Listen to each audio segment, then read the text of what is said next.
today's Razorback chat. Before we get started, just as a reminder to keep yourself on mute throughout the interview. At the end, if you wouldn't mind sending any questions you have for our speaker, just send them over to me in a private chat, and then we'll try to get that back out to you if we have time at the end. But for now, I'd like to introduce Michele Centineo. She is our assistant strength and conditioning coach for swimming and diving, softball, and she's serving as an interim strength coach for our women's soccer program. She's been here at the university since the fall of 2019. And yeah, welcome, Michele. Glad to have you here. Thank you. So why don't you go ahead and tell us a little bit about yourself, how you got into this program, how you got into strength and conditioning, kind of the path that it took you to get here. So I was a high school athlete. I did cross country and basketball, loved sports, all of them. I ended up going to Texas A&M for both my undergrad and graduate degree. At Texas A&M, I know it's a Razorback community, but there you go. So went there in their grad program they have, it's called sports physiology. And with that program, they actually pair you up with a master strength and conditioning coach. So Rachel Ellsworth actually takes the time and she mentors the students that come through that program. So for my first semester, they actually treated us like D1 athletes. So we as a class, and there was about 6 of us, actually got to train underneath Ray. She took us through everything, speed, agility sessions, all of our lifting, everything. So 2 hours a day, we did that with her, working on all techniques, coaching, cueing. So she really poured into us, and then continued to intern with her with the softball and volleyball programs there. Graduated, thought I was gonna, get a job right out of graduation, ready to go, but it didn't work out that way, as it just sometimes doesn't. So I did a private sector for a little bit, working with some younger kids, but I really wanted to go collegiate. So my first job was actually at Lindenwood University, which is a D1 school, or sorry, D2 school, but they actually have some sports that compete at the D1 level, which is very different. Got to take on ice hockey, basketball, track and field, which I'm from Texas, so knowing about ice hockey was very different. So I got to learn a lot about that. They taught me how to skate backwards, which was really cool. Learned a lot my year there because of the limited resources and everything on that level. So it definitely taught me a lot and made me grow as a coach. And then from there, I ended up going to Purdue University for 2 years. And then with there, I got to work with track and field again, women's golf. I worked with the volleyball program there as well, which Big Ten volleyball throws down. So it was a really, really fun experience with them. And then finished out there for about 2 years. And now I came to Arkansas, where I work with softball, swimming, and diving. Awesome. Yeah. So you've definitely been around a little bit. You've seen a bunch of different sports, worked with a bunch of different athletes. So kind of in that, so working with men and women athletes, kind of what has been your experience working with each gender, as you've covered a bunch of different sports, as you said? The working with females, I think across all sports, they all kind of have their own little characteristics and personalities. Like my swim team is just very different than my women's ice hockey team back at Lindenwood. So it's kind of adapting to them, being able to talk the same lingo with them, making the jokes and humor that they would make instead of adapting to another team. I loved working with men's golf at Purdue, because they're little bros. We would finish each session out with a bicep tricep finisher, and just being able to flex. They love that. But getting to relate to them.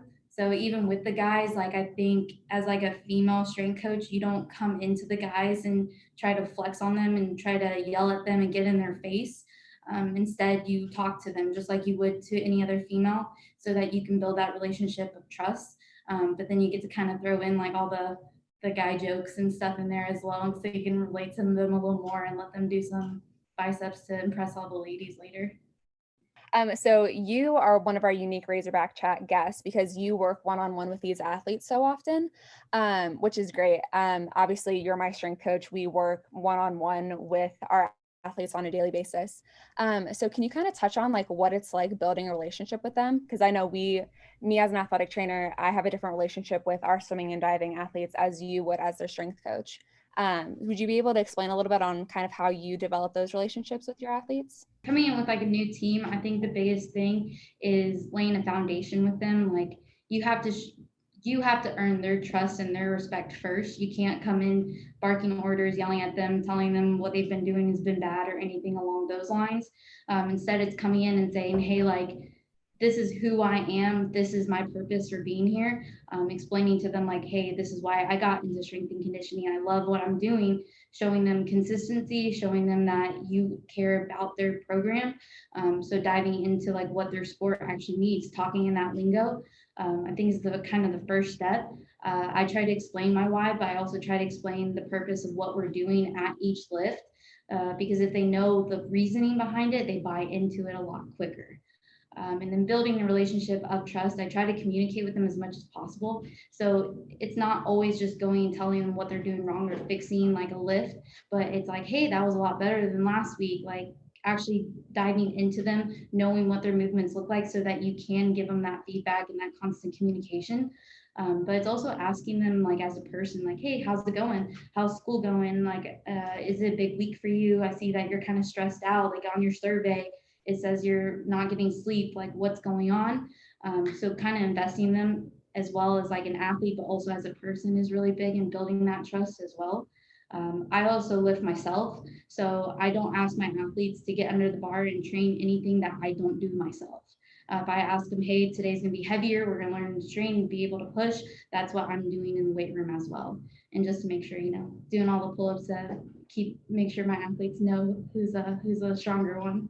So with that, so in class on Thursday, we kind of talked about all of the professionals that do work one-on-one with athletes, like strength and conditioning, athletic trainers, dietitian staff. How do you go about communicating what is needed to those other professionals about your student athletes while keeping that respect, keeping that privacy in mind for those student athletes when they are having a hard day? I think you have to establish like with your athletic trainers and dietitians and even coaches, like how you want to communicate, like if it is via email, via text, or even like face to face, like what works best for everybody. But even to like, I mean, I know like, hey, so and so is having a rough day in the weight room. Like I may just mention it to you or send you a text or email. Just being in that communication, because there's a lot of times the athletes will tell you what's going on as an athletic trainer, but may not tell me. So as long as we're all kind of on the same page, because then that allows me to know like so and so is having a rough day. Instead of kind of going after her about like a form, I can give her a little cue and then give her some space or something along those lines.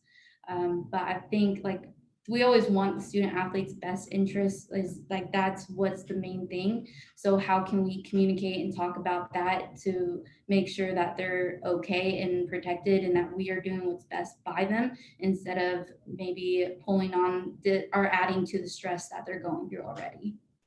Absolutely. There's definitely a lot of balancing that kind of goes into place with how, because we do see these athletes so often. So just kind of keeping tabs of how everyone's doing, how everyone's feeling throughout the day, because they do see us all at different parts of the day. So they could be great during swim practice in the morning, but by the time they get to you at weights by 2, it could be a completely different story. Like you don't ever want to cross the line. Like my scope of practice is the weight room. So like if they're having an issue with an injury or something, like I'm going to communicate with them, hey, if you have this, you need to talk to your athletic trainer, or something about their diet. They'll ask me like, hey, like what protein shake should I take? Hey, like awesome that you want to do that, but communicate with your dietitian because they're going to be able to speak to that a lot more. So it's staying in that lane and being professional, but also setting your ground rules on like, hey, as a athlete, like you can text me from this time to this time, like I may not answer at this time, but keeping that professional relationship. Like I don't ever follow my athletes on like social media or anything, because I set that line, like I'm your strength coach, I'm here for you, but I'm not that friend, because I don't want to put that into a bad relationship to where now we're just too comfortable, where you should see me as a professional first. And being professional is kind of a big thing that we deal with in athletics a lot, especially as females working in the field. So being a strength and conditioning coach, typically a male dominated field, what kind of challenges have you experienced as you've progressed into your career? Kind of like what setbacks have you seen, or it is stereotypically male? So just kind of like what have you experienced throughout your career so far? Definitely stereotypical male. If you go to our national conference, out of like 500 strength coaches, 400 of them are just the guys walking around flexing on each other. So that's fun to watch. So I consider myself very lucky because I actually came up under two really strong female strength and conditioning coaches who were kind of the first in the field, Rachel Ellsworth and Jennifer Jones. Like they're awesome. Got to work with them while I was at A&M, and then Jennifer Jones was actually my director at Purdue, so she remembered me working with her, and so it was really awesome to see kind of like what they've been through and like the words of wisdom and everything that they do. I think as a female strength coach, like you have to make sure that you have like you presenting yourself professional. I think you have to make sure that you are doing your research and coming in prepared and making sure that you're standing your ground, but also not swinging the other way where you're just trying to come in like as a hothead, trying to get in everyone's face and like yell to be louder than everybody else. It's a balancing. But I've also been taught like you gotta look the part. Like as a female strength coach, like to get that respect is that you need to get under the bar and you have to train. So those are some of the big things like I hold true, and like carrying myself in a professional manner and just making sure I'm always on my game, because that's what I also want to represent as strength and conditioning, but also as like female strength coach, especially with those coaches that mentored me and them putting their name on me. Like I always want to represent them well as well. In addition to that, but as some of the things like I've faced, like I've had people ask, like, you know, as a female strength and conditioning coach, like, why did you get the job? Oh, it's just because you were female. And it, to me, it's frustrating because it's no, I wasn't just a female. It was because I kicked your ass in the interview and I was prepared. So I was best man for the job, and that's how it should be in this field. It's best coach for the job. What's your experience? What are the athletes you're working with? What are you going to bring that's going to make the program better? And that's what you should get, not just because you were a female or something of that sort. I know it's definitely hard, like as it is a growing profession, like women are making their way in there, but it's still something you have to work for, prove to everyone. Even if you do have to go above and beyond that, hey, like I'm qualified, I'm the best person for this job, and let's move forward.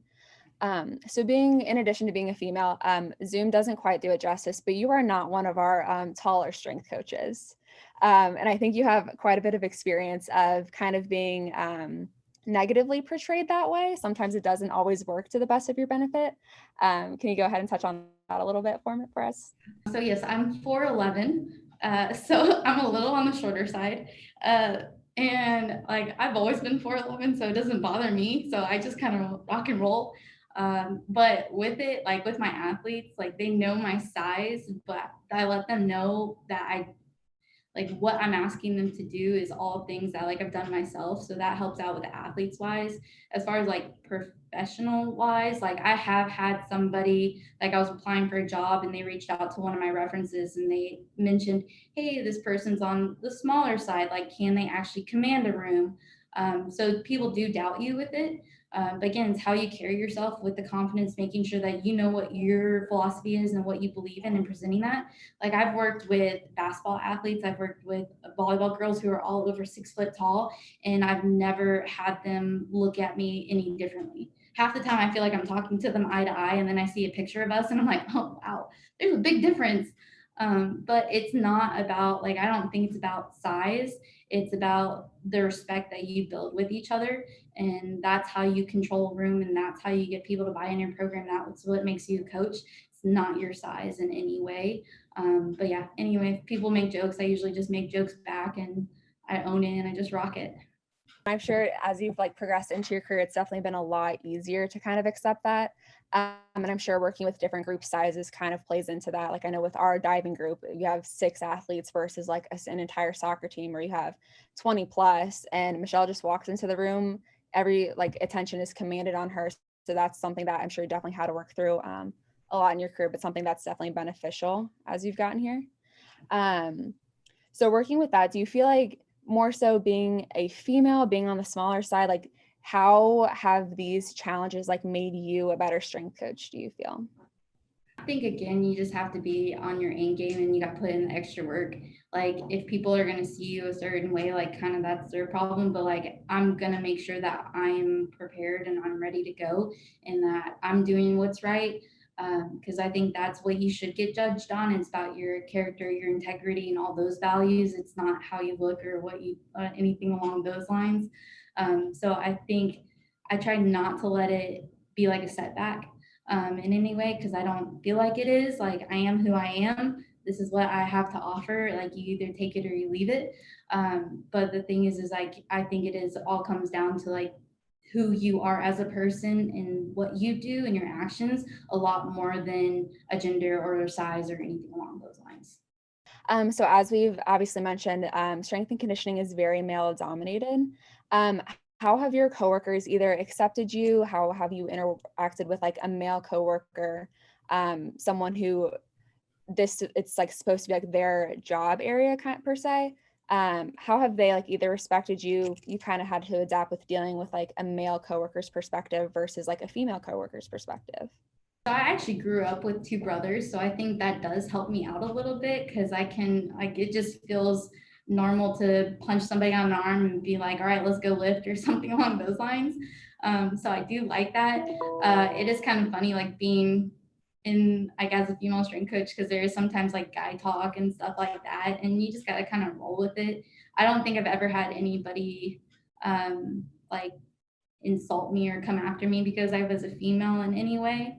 I've had coworkers that maybe we didn't like see eye to eye, but I think it was more like they felt like I was a threat or like coming at them in some way. But it was me giving an opinion and trying to help make things better.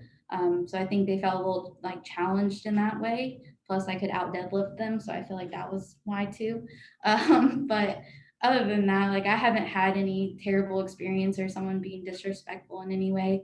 I think if you do, it doesn't matter if they're female or male. You sit down and you tell them like, hey, like this is not okay. Like, how can we work through this so that you have that working relationship? That's great because I know I'm sure there are several other strength coaches like in your profession that haven't had as easy of an upbringing. Not that your path to get here has been easy by any means. Definitely facing difficulties like as you go, but just everything that's kind of made you who you are as a strength coach and why we value you on staff so much here at Arkansas. So we really appreciate you for that. Um, we're kind of running up on time a little bit. Do you have any words of wisdom for us young professionals as we make our way into the field, young females trying to make their way into athletics, and kind of just how any parting advice you have for us today? I think the biggest thing that I learned just even from my first job is just sticking to your values and sticking to what you believe in. The biggest thing, like even when I got into my first job, was you just have a lot of outside perspectives telling you this and this and this. And it was very like overwhelming. And I kind of lost who I was in my programming and what I was doing on a daily basis. And it kind of drains you a little bit. So if I had could go back and tell myself that first job, it's like you know exactly what your standards and expectations are. You know what your values, you know what you believe in, what your philosophy, what your mission is, what your why is, and to stick to that no matter what job or team or anything that you face. And then just being that person, like you just, I think you got to have compassion for anybody that you work with, especially with like student athletes. I always tell my student athletes when I first get with them is that I respect them so much because they have to go to practice, they have to go to lift, they have to balance school, they have to balance social life, and it's just so much. And we ask them to do a lot. So I start with that, and it's even respecting the people that you work with, respecting your boss, knowing at the end of the day they have a reason why they're doing everything, but also making sure that you always want to grow and develop and keep pursuing that no matter what. And if it is a new job or anything else, like carry yourself, do your research, dive into it, and just stick to your guns. Great advice, and I know we're all taking any advice that we can as we make our way into our fields. I do have one fun question to ask from the audience. So as you've mentioned that you've lifted quite often with our athletes, what is your favorite lift, and what, I guess, would you like to elaborate on, like kind of your favorite things of being in the weight room? So my favorite lift is definitely deadlift. It's my favorite. It's a lot of fun. And I just enjoy it. And then favorite thing being in the weight room, it's kind of like one of the biggest reasons I got into strength and conditioning is like when I got into grad school, I was having like a really like just rough patch, didn't know what I wanted to do. My confidence was at all-time low. I had a lot of stuff going on. I was just like sad.